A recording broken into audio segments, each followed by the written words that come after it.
休日はだいたいこれぐらいの時間に目を覚ましてます。リカメたちは目を覚ましてからかなり時間が経っているので、待ちくたびれて二度寝をしてしまったようです。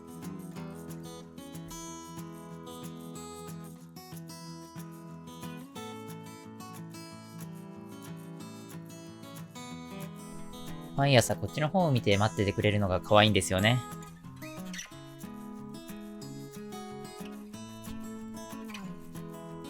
ちょっとびっくりさせちゃいましたね。いつもだったら触ってもあまり動かないんですが、朝はちょっと敏感みたいですね。休日の場合はケージの清掃をする前にリカメたちを温浴させています。ロシアの場合はだいたい週2で、ホシガメの場合は週3から4の頻度で温浴をしています。とりあえずケージの清掃が終わるまでの間は温浴をしててもらいましょう。ロシアとホシガメは別々に温浴させています。ロシアたちは温浴に飽きると暴れ出すので、ゆっくり長風呂したいホシガメにとっては迷惑になりますからね。もちろん種類が違うと持ってる細菌も違うので、そういった面からも毎回別々で温浴をさせています。それではリカメたちがゆっくり温浴をしている間にケージの清掃をしていきましょう。水入れは毎朝しっかり洗って新しい水に取り替えています。またレンガや溶岩プレートの上には朝起きると糞がこびりついていることがあるので、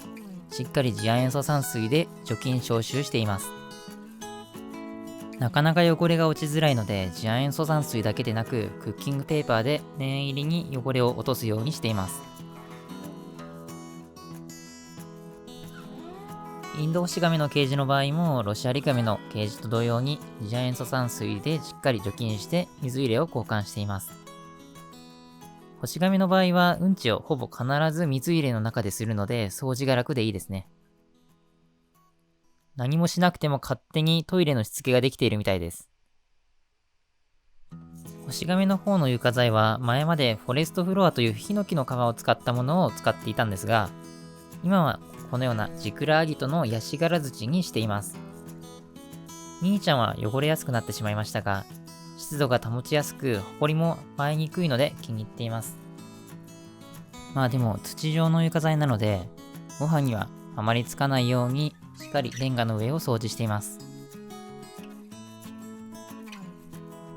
最近はね、寒くなってきたので、水入れの中の水もちゃんとあったかめの温浴と同じぐらいの温度の水を入れています。インドホシガメのケージは高い湿度を維持する必要があるので、こちらの加湿器を使っています。水は毎朝新しいものに取り替えています。週に1回は加湿器の振動部分もしっかり掃除しています。この加湿器は超音波式なので、しっかり掃除しないと細菌が入った空気をケージ内に送り込んでしまいますからね。ということでケージの掃除が全て終わったので、3匹ともケージ内に戻ってもらいましょう。兄ちゃんはケージに戻った途端に元気に歩き始めました。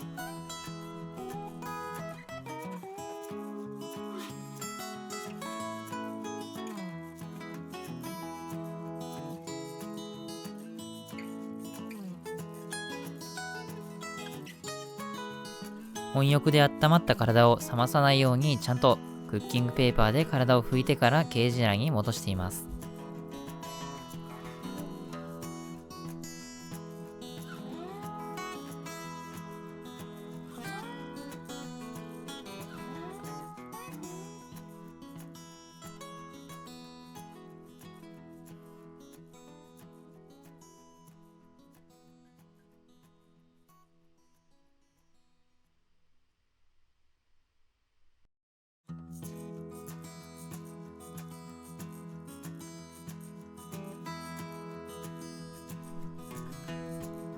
水入れを入れ替えるのを忘れていたみたいですね。ロシアリカメは2匹とも水入れからほとんど水を飲まないんですが、脱水症状にならないように念のため毎朝水を交換して入れています。霧吹きもね、毎日のようにやってて、だいたい50から 60% の湿度は維持できるように心がけています。それでは続いてご飯を与えていきたいと思います。餌用の野菜は水分摂取目的のレタスやウチワサボテンのタッパーと、カルシウムが多く含まれている栄養摂取目的の小松菜やモロヘイヤのような野菜のタッパーとに分けて保存しています。特に乾燥系リカメは水分不足に陥りやすいので、レタス類はカルシウム剤を添加して毎日欠かさずに与えています。今日のご飯はサニーレタス、ウチワサボテン、小松菜、チンゲン菜、オクラ、モロヘイヤですね。昨日はロシアリカメのわらびのうんちがちょっと柔らかめだったので、この日はレタスを少なめにしました。基本的にどの野菜も手でちぎって与えていますね。小松菜の茎の部分はほぼ食べないので、葉っぱの部分だけをちぎって保存しています。オクラは種の部分が消化されずに出てきたことがあったので、しっかり種を取り除いて与えています。オクラもすべて手でやってしまいますね。最後にカルシウム剤を適量かけていきます。この日はレタスが少なかったので、カルシウム剤の量も少なめにしています。レタスが多い日の場合は、カルシウムの比率が少なくなるので、多めにカルシウム剤をかけています。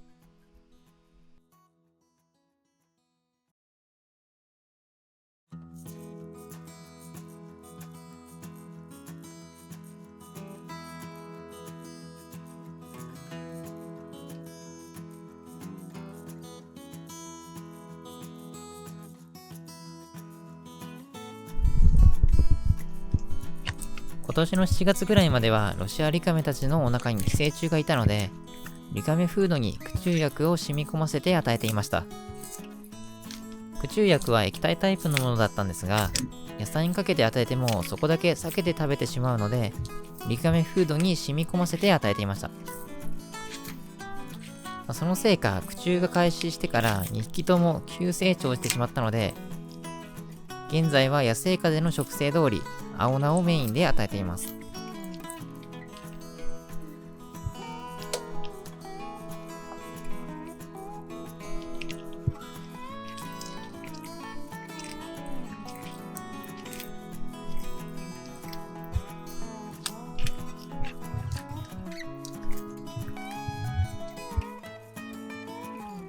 ホシガメは一時期鼻水で結構悩んでいたんですが、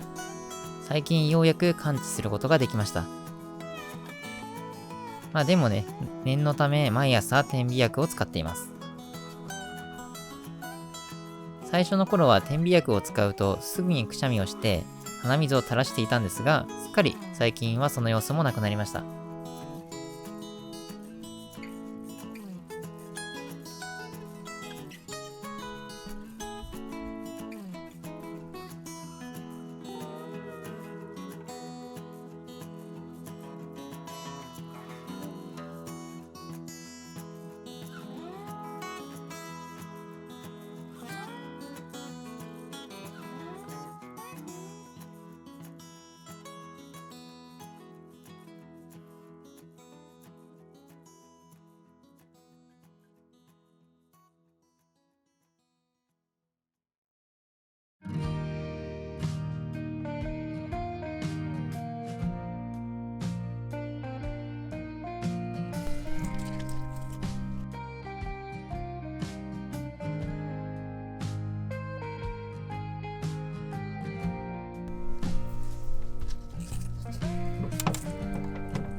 食後は3匹とも好きなように過ごしていますね。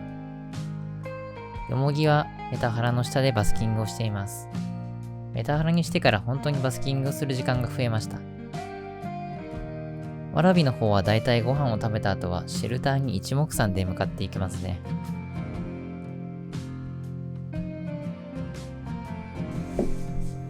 皆さんいかがだったでしょうか。以前もルーティン動画を出したことがありますが、今見てみるとだいぶロシアリカメは小さかったんだなって懐かしく思いますね。それでは今日のところはここまで。また次回の動画でお会いしましょう。